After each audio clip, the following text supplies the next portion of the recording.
سبحانك لا نحصي ثناء عليك أنت كما أثنيت على نفسك. لك الحمد في المبتدأ والمنتهى، ولك الحمد في الأولى والآخرة، ولك الملك وإليك يرجعون. وأشهد أن لا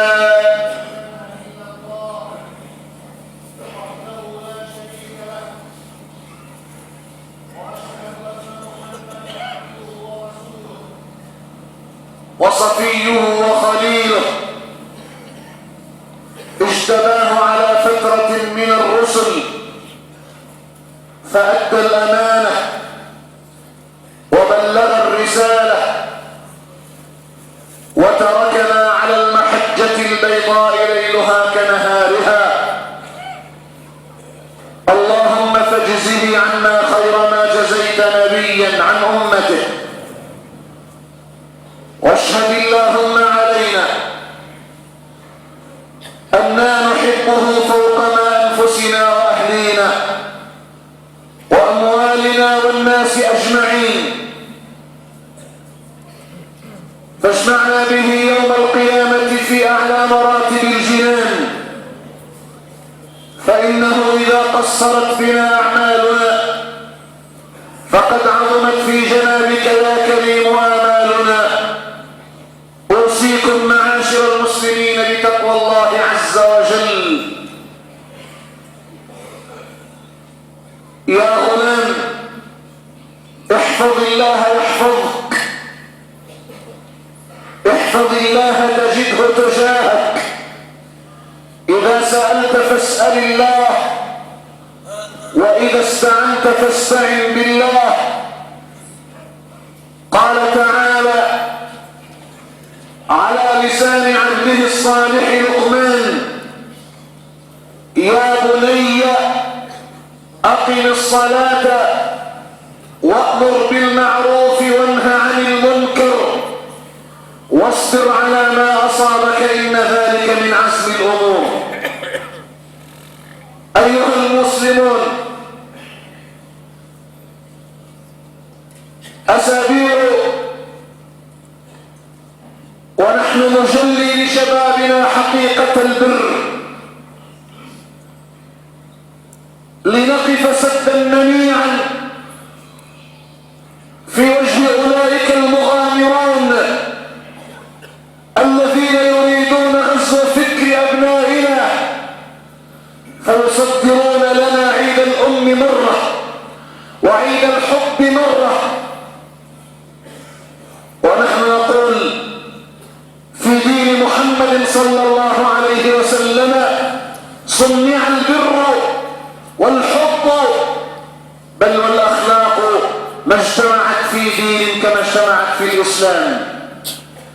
واليوم أيها الآباء، أيتها الأمهات، دعونا نعطي لهذا الجيل لأبنائنا شيئا من حقوقهم علينا، فإن علاقة التبادل في الأخلاق عليها قام مقام الإسلام. أجل، وأنت تقرأ في سورة لقمان عظاته إلى ابنه، وإذ قال لقمان لابنه: يا بني لا تشرك بالله إن الشرك لظلم عظيم.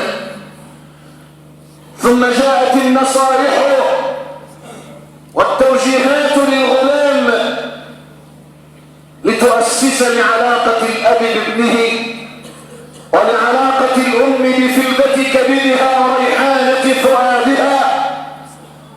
فنحن لا نريد النسل ليملأ الشوارع والمراقص، وإنما نريد النسل ليعمر الدنيا والأرض بالإيمان والإسلام.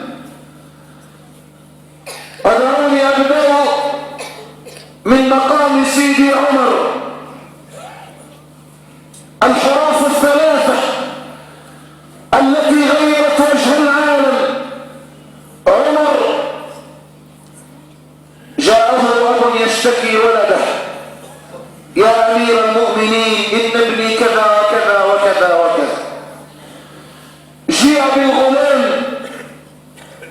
لم تعق أباك؟ قال يا أمير المؤمنين أوليس لي على أبي حق؟ قال بلى. قال فما حقي على أبي؟ قال الخليفة العادل من حقك عليه أن يحسن اختيار أمك وأن يحسن اختيار اسمك وأن يعلمك القرآن. قال يا أمير المؤمنين أما أمي فسوداء لا أعرف لها أصلا، وأما اسمي فجعل، نوع من الصراصير والخنفساء، جعل. وأما القرآن فلا أعرف منذ ولدت إلا أذناب البقر، لا أحفظ شيئا من كتاب الله. هنا تهوي درة عمر، ويا لله ما أحرج الأمة اليوم لدرة عمر على رأس الأب وهو يقول لقد عققت ولدك قبل أن يعقك. أجل نطالبه بالبر بعد أن نحسن تربيته وأخلاقه. من أول حقوقنا عليكم أيها الآباء أن تحسنوا اختيار أمهاتنا. الزواج ليس اقتران رأسين فيما بينهما التقيا في طريق فتناكحا، ولكنه بناء أسرة تقوم على أسس ومعها سيد الخلق بعد أن تصلوا عليه. يقول تنكح المرأة لأربع كما في حديث مسلم من حديث أبي سعيد: مالها وجمالها ولحسبها ودينها فاظفر بذات الدين تربت يداك. قال أما أمي فسوداء لا أعرف لها أصلا. أيها الشباب، عندما تريد الزواج اعلم أن هذه المرأة ستنجب لك أشباه إخوانها، ستلد لك أشباه إخوانها. وفي الحديث تخيروا لنطفكم فإن العرق دساس. حقنا على آبائنا أن يحسن الأب اختيار الأم ودينها فاظفر بذات الدين تربت يداك. قال أما أمي فسوداء لا أعرف لها أصلا، وأما اسمي فجعل، جيم عين لام، نوع من الخنفساء والصراصير. من حق أبنائنا علينا أن نحسن اختيار أسمائهم. وفي الحديث أحسنوا أسماء أبنائكم فإنهم يدعون بها يوم القيامة. من حقه عليك أن تحسن اختيار اسمه. وفي الحديث خير أسمائكم عبد الله وعبد الرحمن، وأصدقها الحارث وأبغضها إلى الله حرب ومرة. أحب الأسماء عبد الله وعبد الرحمن. وأما حديث خير الأسماء ما حمد وعبد فباطل منكر ليس له أصل. الأصل هذا الحديث ذكره ابن الجوزي في الموضوعات، وقال السيوطي ليس له أصل، إنما الحديث خير أسمائكم عبد الله وعبد الرحمن. إيش اسم ابنك؟ شيخ سميته ماني هذا اسم كلب يا أخي. فافي، رافي، كذا. هذه ليست أسماء رجال وإنما أسماء كلاب. من حق ابنك عليك أن تحسن اختيار اسمه فيكون اسما علما ظاهرا واضحا، لأنه سيحمل شيئا من صفات هذا الاسم. نعم، سمى رسول الله صلى الله عليه وسلم رقية، زينب، أم كلثوم، فاطمة، القاسم، عبد الله، إبراهيم، 7 أولاد للمصطفى بعد أن تصلوا عليه. يأتي أخ قل شيخ جتني بنت، ايش سميتها؟ لولالي كذا. ايش هذا الاسم؟ يقول هذا استاذ نبتة تخرج في جبال كذا في فصل كذا. لا اله الا الله. واين انت من اسم فاطمة؟ اين انت من اسم خديجة؟ اين انت من اسم عائشة؟ ان تحسن اختيار اسمها واسمه، فانه سينادى به كل دهره، بل وينادى به يوم القيامة. نعم، والمصطفى كان يحب الاسم الحسن ويتفاءل به. ففي صلح الحديبية جاء سهيل بن عمرو يفاوض عن قريش، فلما أقبل سهيل تبسم المصطفى، وكان إذا تبسم كأنما البدر في ليل الكمال. قال سهل أمركم، هذا سهيل بن عمرو. ولما تزوج من زينب كان اسمها برة، فغير المصطفى اسم زينب اسم برة وسماها زينب. وكان لعمر فتاة اسمها عاصية فسماها المصطفى جميلة. وكان يحب الأسماء الجميلة ويبغض الأسماء البغيضة. ما اسمك؟ قال المضطجع يا رسول الله. قال بل أنت المنبعث.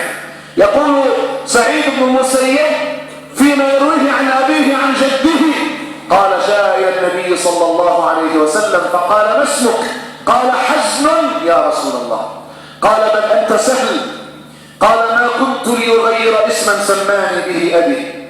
قال سعيد فلا زالت تلك الحزونة في وجوهنا بعد. ظلت الحزونة في وجوههم. أجل يوم أن ولدت سيدة الدنيا والآخرة فاطمة الزهراء ابنها الأول، فرح أمير المؤمنين سيدنا علي بغلامه القادم وجاء به إلى المصطفى، والمصطفى فرحا بالغلام. أين ابني؟ ماذا أسميتموه؟ قال علي حرب يا رسول الله. قال بل هو الحسن. سيدنا علي سيد الرجال سماه حرب، قال بل هو الحسن. فلما ولد الحسين جاء المصطفى أين ابني ماذا أسميتموه؟ قال علي حرب يا رسول الله. قال بل هو الحسين. فلما ولد الثالث أين ابني ماذا أسميتموه؟ قال حرب يا رسول الله. قال بل هو محسن. لكن هذا مات صغيرا. الحسن الحسين محسن، هذه أسماء رسول الله صلى الله عليه وآله وصحبه وسلم. أجل ولو ذهبنا نشرح لقال المقام اختر اسم ابنك واسم ابنتك فإنك مسؤول عنه يوم القيامة. سينادون به الدهر وسينادون به بين يدي الواحد الأحد. من حقنا عليكم أيها الآباء أن تحسنوا أسماءنا، فإن لكل مسمى نصيب من اسمه. أجل جاء غلام إلى عمر قال ما اسمك؟ قال جمرة. قال ابن من؟ قال ابن شهاب. قال من أين؟ قال من حرة اللظى. قال اذهب فإن أهلك قد احترقوا. جمرة ابن شهاب من حرة اللظى. علينا أن نحسن اختيار أسمائهم، ومن حقهم علينا كما يقول أمير المؤمنين فاروق الأمة أن تعلمه القرآن. أيها الناس إن وجودنا محدود، في ساعة سنرحل إلى الواحد الأحد سبحانه وتعالى. وفي الحديث إذا مات ابن آدم انقطع عمله إلا من ثلاث: ولد صالح يدعو له. اسمع بأذن قلبك ماذا روى الإمام أحمد في مسنده وغيره. قال يلبس حافظ القرآن يوم القيامة من قرأ القرآن وعمل به ألبس والداه يوم القيامة تاجا ضوءه أضوء من نور الشمس والقمر في بيوت الدنيا. يقول المصطفى فكيف بمن حفظ القرآن؟ إذا كان والداه ألبسا تاجا أضوء من الشمس والقمر والمتحدث رسول الله صلى الله عليه وسلم. فكيف بمن حفظ القرآن؟ هذا مع البررة مع السفرة. هناك في أعلى مراتب الجنة في الغرف أما والداه فيلبسان تاجا أضوأ من ضوء الشمس والقمر. أن تعلمه القرآن. مروا أبناءكم بالصلاة وهم أبناء 7 واضربوهم عليها وهم أبناء 10 وفرقوا بينهم في المضاجع. هذه من بعض حقوق الأبناء عليكم أيها الآباء. أجل الناس كلها تحتفل بالأم والأب وغير ذلك، لكن نحن اليوم نريد أن نحتفل بأبنائنا نعطيهم حقوقهم علينا. هذه الثلاثة جاءت على لسان أمير المؤمنين عمر. أجل ماذا تريد من الولد إلا أن يكون بقية صالحة عنك؟ قل لي بربك هل مات عمر؟ الجواب لا. لما؟ لأن عبد الله ابن عمر حمل العلم والأمانة والقرآن وسار بها وأورثها بنيه وأورث بنوه بنيهم، وهكذا لا تموت الرجال. فلا زالت الأحفاد والأسباط تحمل القرآن والعلم والدعوة والجهاد في سبيل الله، وكل ذلك في صحيفة الأب. من حقه عليك أن تعلمه القرآن، من حقه عليك أن تعلمه الصلاة. قال لا أعرف إلا أذناب البقر، وضعني أبي في رعاية الأغنام والأبقار منذ كنت صغيرا. قال لقد عقدت ولدك قبل أن يعق. من حقهم علينا أن نكون بهم رحماء. ليس منا من لم يرحم صغيرنا ويوقظ كبيرنا ويعرف لعالمنا حقه. صغير ترحمه. روى البخاري أن الأقرع بن حابس جاء إلى المصطفى بعد أن تصلوا عليه وبين يديه الحسن يقبله. قال الأقرع يا رسول الله وتقبلون أبناءكم؟ قال نعم. قال والله إن لي 10 من الولد ما قبلت واحدا منهم. قال المصطفى إنها رحمة وإنما يرحم الله من عباده الرحماء. إنها رحمة أن ترحم الصغير. وأقول لكل من احتفل في 21 مارس في الأم جاب لها دبدوب وهدية وقال لها كل عام وانت بخير، أقول له روى الترمذي عن أنس بن مالك أن عائشة رضي الله عنها جاءتها امرأة معها صبيين تسأل فأعطتها عائشة 3 مرات. يقول أنس فأعطت كل صبي تمرة وأمسكت بنفسها تمرة. قال فمضغ الصبيان تمرتيهما ثم نظرا إلى ما في يد الأم فشقت التمرة شقين وأعطت هذا شقا وهذا شقا آخر، فأكل الطفلين التمرات 3 والأم تنظر إليه وتضحك مبسوطة. الشاهد ليس هنا. قال أنس فلما عاد المصطفى صلى الله عليه وسلم قصت له عائشة ما كان فقال أو تعجبين من فعلها إن الله رحمها برحمتها صبييها. نعم إنما يرحم الله من عباده الرحماء. رحم الله الأم برحمتها لهذين الصبيين. 3 تمرات تقسيم 2 ليس تقسيم 3. هي ظلت من غير تمر لكن أطعمت صبييها كل واحد تمرة وشق التمرة الأخرى. أجل أيها الشباب من حقنا على آبائنا أن يكونوا بنا رحماء. كنت صغيرا وكان في جوارنا امرأة مسيحية ليست من ديننا وكان لها طفلين وأنا صغير والصغير يطبع في ذهنه ما يرى. كان لها صبيين توأم صغيرين جدا كانت تضربهما ضربا والله لا تضرب به أكباد الإبل، تضربهما ضرب مخيف. هذه ليست رحمة. نعم يؤدب الطفل لكن الطفل لا يرفع فوق الرأس ويضرب في الأرض. كنت أراها ترفع طفليها فوق رأسها وتضربهما في الأرض ضربا شديدا مبرحا. لا يفعل ذلك بالمعتقلين السياسيين. فلماذا تفعل بابنك هذا؟ ليس من حقك أن تضربه هذا الضرب الإجرامي، إنما جعل الضرب ضربا نفسيا تأديبيا. قال ابن عباس حتى لا يرى بياض إبطك، يعني عندما تضرب الولد ما بترفع إبطك للأخير حتى لا يرى بياض إبطك، ضربا نفسيا تأديبيا. من حقنا عليكم أن تكونوا بنا رحماء. من حقنا عليكم مع أن تعدلوا بيننا، من حقنا عليكم أن تعدلوا بيننا. وفي الحديث الذي رواه أحمد في المسند وأصحاب السنن: اعدلوا بين أبنائكم، اعدلوا بين أبنائكم، اعدلوا بين أبنائكم، قالها ثلاثا.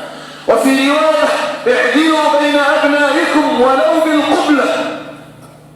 قبلت هذا قبلة، قبل الثاني قبلة، حتى لا تزعج نفسيته الصغيرة. اعدلوا بين أبنائكم ولو بالقبلة. عنده بنات وعنده ولد، الولد مقدس مكرم والبنات هذا. وإذا بشر أحدهم بالأنثى ظل وجهه مسودا وهو كظيم يتوارى من القوم من سوء ما بشر به، أيمسكه على هون أم يدسه في التراب ألا ساء ما يحكمون. اعدلوا بين الأبناء والبنات. وفي صحيح مسلم بعد أن تصلوا على من قال الحديث يقول: من عال جاريتين حتى تبلغا، من عال جاريتين حتى تبلغا جاء يوم القيامة أنا وهو كهاتين وجمع بين أصابعه. الشيخ عدلنا الحديث لأنه في مسلم ولأنه ممتع. يقول: من عال جاريتين حتى تبلغا جاء يوم القيامة أنا وهو كهاتين وجمع المصطفى بين أصابعه. نعم، إنهن جواز سفرك إلى جنات النعيم. نعم، اعدلوا بين أبنائكم ولو بالقبلة، سواء كان ابنا أو بنتا. جاء إلى المصطفى يقول: يا رسول الله إن أبي أنحلني أرضا وجئت أشهدك عليه. جاء بالأب قال: أنحلت بنيك كلهم؟ قال: لا يا رسول الله. قال: اذهب فإني لا أشهد على جور. هذا ظلم، هذا جور. اذهب. وفي رواية: فإني لا أشهد على زور. اعدلوا أيها الآباء، اعدلوا بين أبنائكم ولو بالقبلة ولو بالنظرة ولو بالابتسامة، سواء كانوا بنات أو ذكورا، فإننا مطالبون بالعدل. إن الله يأمر بالعدل والإحسان وإيتاء ذي القربى وينهى عن الفحشاء والمنكر والبغي. أمر بثلاث ونهى عن ثلاث. هذه الآية كانت سببا في إسلام عثمان ابن مظعون رضي الله عنه وارضاه. أيها الآباء، من حقنا عليكم أن تعدلوا بيننا، من حقنا عليكم أن تعدلوا بيننا، فلا تميز ولدا على آخر. وغاية ما وصلنا إليه من الطامات أن الأب يعطي هذا ويحرم هذا، يعطي هذا ويحرم هذا. وسورة النساء ماذا نفعل به؟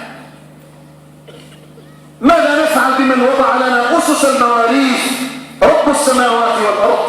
لماذا تقرأ القرآن في رمضان وتعذب نفسك بالختمات؟ ليه؟ ما شأنك أنت في تقسيم الإرث؟ اترك الإرث لمن قسمه من فوق 7 سماء. أجل، اعدلوا بين أولادكم أبنائكم ولو بالقبلة، قبلت هذا قبل هذا. من حقنا عليكم أن تمرض الأم أو يمرض الأب الابن إذا مرض. في الأسبوع الماضي وقبل الصلاة جاء أخ أظنه بينكم الآن يسألني، يقول: ولدي أتته رصاصة في عموده الفقري وأصابه شلل، أسأل الله له الشفاء العاجل وجميع المرضى. وهو الآن يفعل ما يفعله الصغار، يحتاج إلى ما تعلمون. يقول الأب: أنا أسهر على تمريضه ليل نهار، لكن هو يسأل عن قضية الصلاة، كيف يصلي ابنه هذا؟ نعم، من أين سنأتي بمن يمرض هؤلاء؟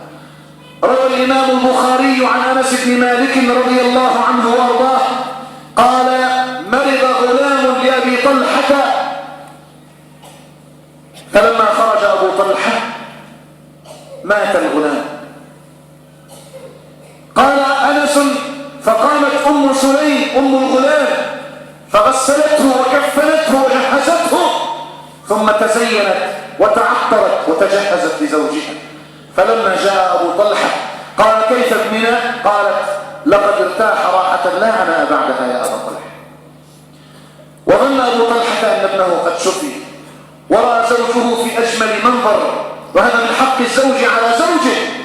قال فوقع بها، فلما أجنب قالت يا أبا طلحة أرأيت لو أن لأحد من جوارنا عندنا عارية ثم جاء يسترد عاريته أو نمنعه عاريته؟ قال لا، ويحك يا أم طلحة. قالت فاحتسب عاريتك عند الله فإن ابنك قد مات.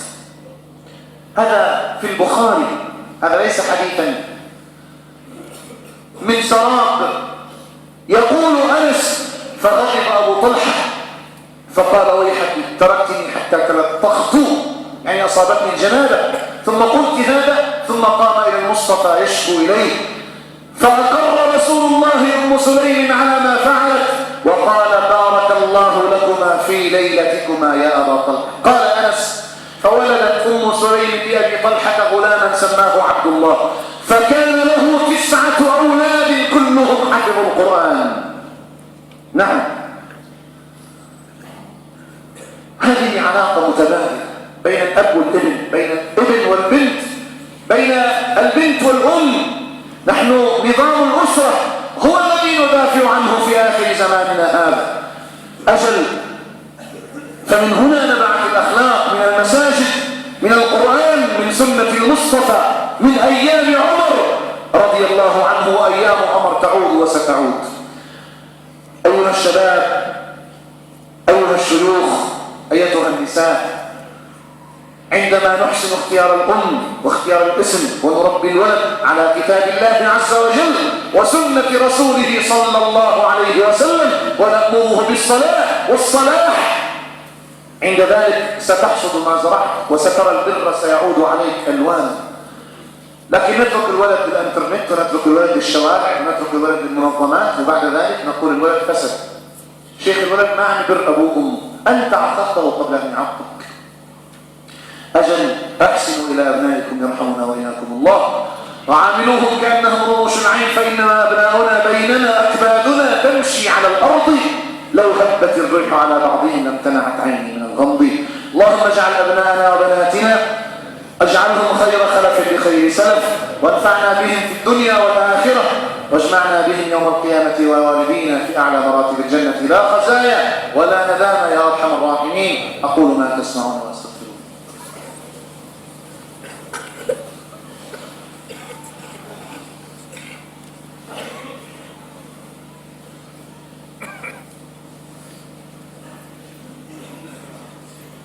الحمد لله حمدا كثيرا كما أمر اشكروه، وهو الذي وعد المزيد لمن شكر، واشهد أن لا إله إلا الله وحده لا شريك له إقرارا بربوبيته وإرغاما لمن جحد به وكفر، واشهد أن محمدا عبد الله ورسوله خير الخلق والبشر. اعلموا عباد الله أن الله أمركم بأمر عميم بدأ به بنفسه وثنى بملائكة قدسه، فقال ولم يزل قائلا عليما وآمرا حكيما إن الله وملائكته يصلون على النبي يا أيها الذين آمنوا صلوا عليه وسلموا تسليما. اللهم صل على محمد وآل محمد كما صليت على إبراهيم وآل إبراهيم، وبارك على محمد وآل محمد كما باركت على إبراهيم وآل إبراهيم في العالمين إنك حميد مجيد. وارض اللهم عن الأربعة الخلفاء السادة الحنفاء أبي بكر وعمر وعثمان وعلي، وعن الصحابة والقرابة والتابعين والتابعين بإحسان إلى يوم الدين. ملحوظتين بسيطتين أمر عليهما سريعا. الأولى، لم يبق بيت أيها الإخوة إلا ودخله جهاز الأندرويد، الأجهزة الذكية، الجوالات هذه. ظني أنا أرى بنات صغيرات أو شباب صغار يحملون هذه الأجهزة الذكية، وهي فعلا أجهزة ذكية، لكن الطامة الكبرى أيها الآباء أيتها الأمهات أنك مشغول، المرأة مشغولة بالتبولة، مشغولة بالطبخ، والأب مشغول بعمله، والابن والبنت بين يدي جهاز ينقله من غرفته إلى شيكاغو، من شيكاغو إلى سيدني، من سيدني إلى أقاصي الأرض، يرى ما شاء كيفما شاء. من حقه عليك أن تراقب جواله، من حقي عليك وأنا ابنك أن تأخذ جوالي كل يوم كل يومين تفتحه تبحث فيه. فوالله الذي أحد القسم والذي لا إله غيره أنني رأيت في جوالات الشباب والبنات مناظر تقشعر لها الأبدان. صبايا بنات اشتكينا لي لقد غرقت البنت في وحل الدعارة. من أين؟ من مقاطع الجوال. من علمها هذا؟ من أين جاءت بهذه المقاطع؟ تسألني الآن أقول لك كرمال الله نحن في القرن 21 بنتك تستطيع أن تجوب الأرض وجوالها بيدها. نعم تستطيع أن ترى ما تشاء، لكن نصيبها أن أرسل إليها مقاطع، وصار هذا كالمخدرات يجري في دمها. ما عاد تستطيع. هي تشتكي لي تقول شيخ أنا لا أستطيع أن أترك هذه العادة. غرقت البنت، بنت أصول وبنت عوائل. ابنك من حقه عليك أن تأخذ جوال الولد.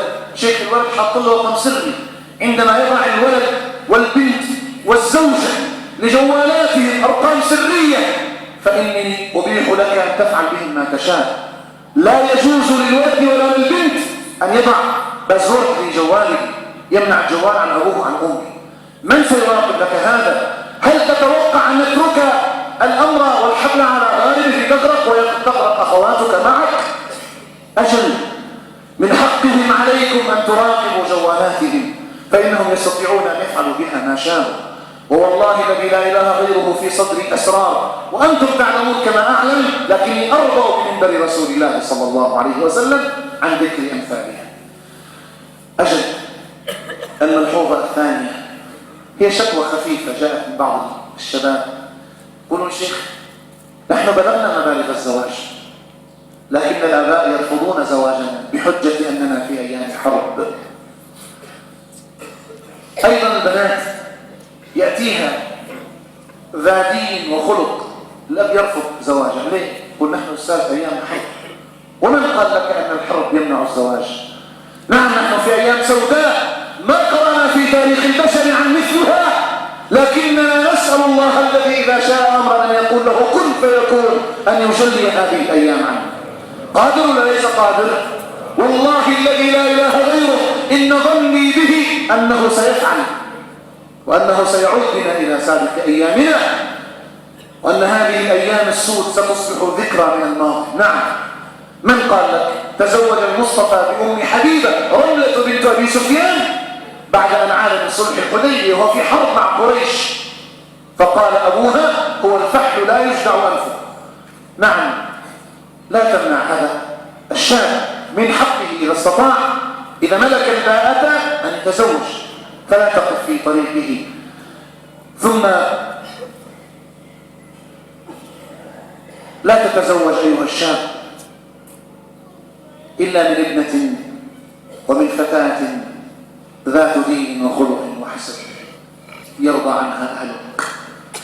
فوالله لقد رأيت في أيامنا وشمعاتنا بيوت خربت ودمرت لأن الغلام الشاب يعني الولد تصلب برأيه يريد هذه البنت والأب والأم لا يريدانها. وقد حدثتكم في الأسبوع الماضي أن عمر بعد أن تزوجها ابنه قال طلقها، فاشتكى عبد الله لرسول الله قال المصطفى لابن عمر طلقها. حتى تكون حياتك سعيدة لابد أن تعيش في كنف الأسرة. الخط الأخير الذي يحاول الغرب أن يفككه فيه.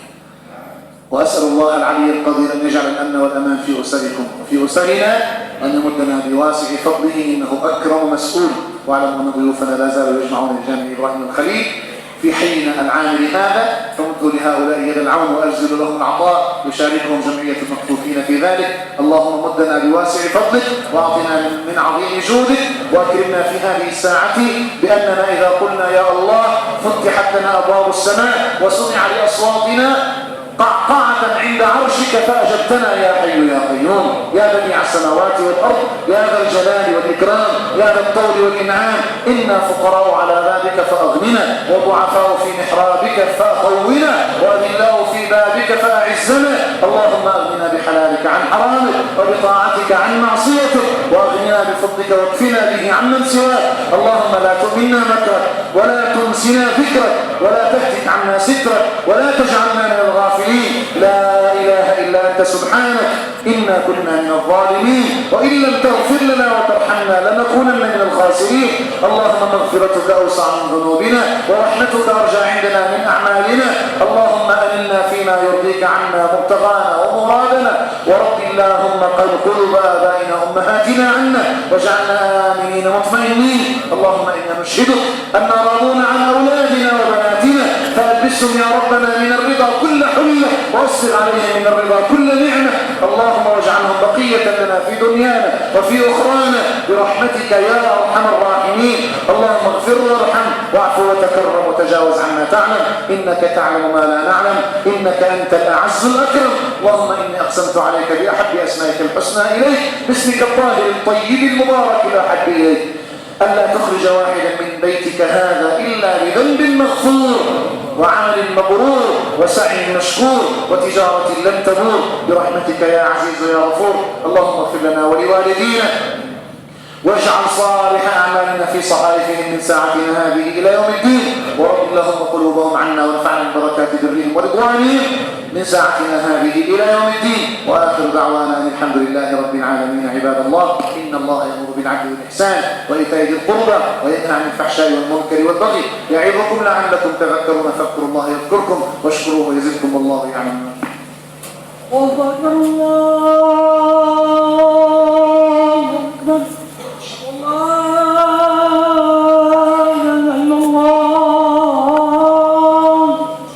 أشهد أن محمدا رسول الله. أجعل صلاتي حي على الفلاح. قد قامت الصلاة قد قامت الصلاة. الله أكبر الله أكبر. لا إله إلا الله.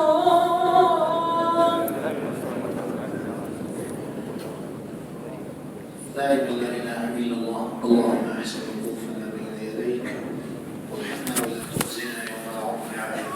استووا أقيموا صفوفكم واعتدلوا يرحمنا يرحمكم الله. الله أكبر.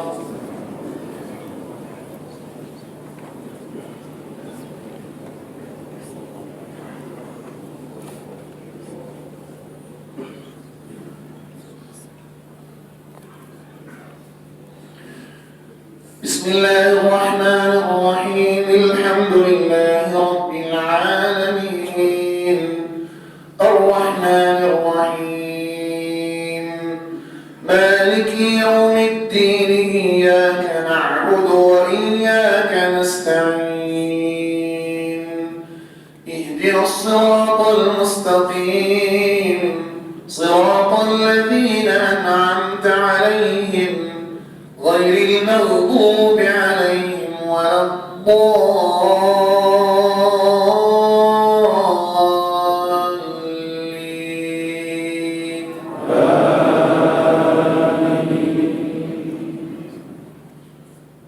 يا بني إنها إن تك مثقال حبة من خردل فتكن في صخرة أو في السماوات أو في الأرض يأت بها الله.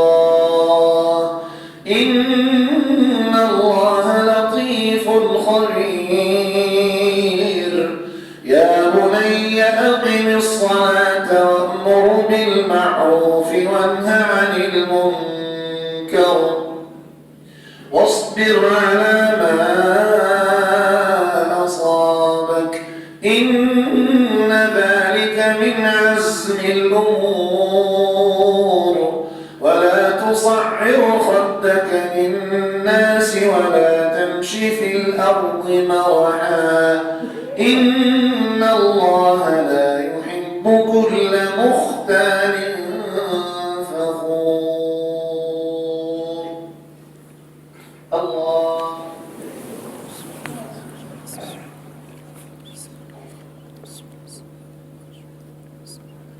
سمع الله لمن حمده. الله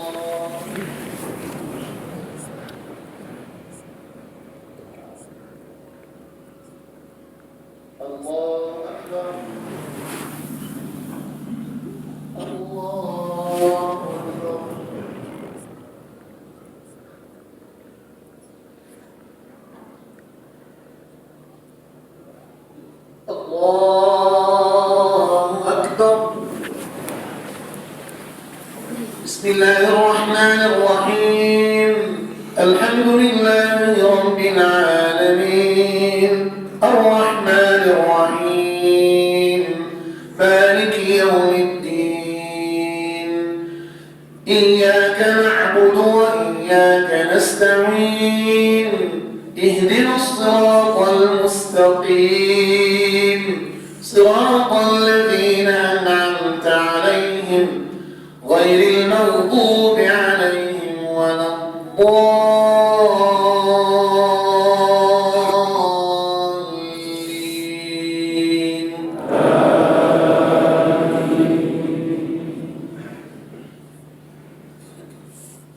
ألهاكم التكاثر حتى زرتم المقابر كلا سوف تعلمون ثم كلا سوف تعلمون كلا لو تعلمون علم اليقين لترون الجحيم ثم لترونها عين اليقين ثم لتسألن يومئذ عن النعيم. الله.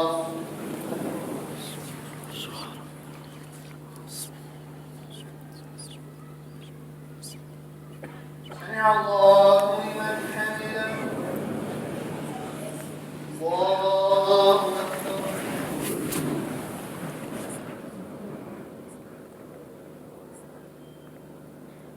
الله أكبر. الله أكبر. الله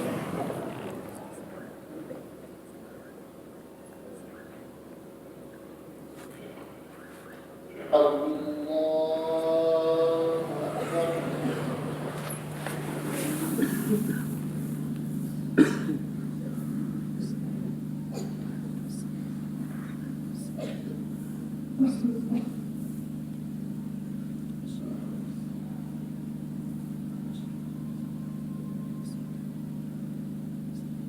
Thank you.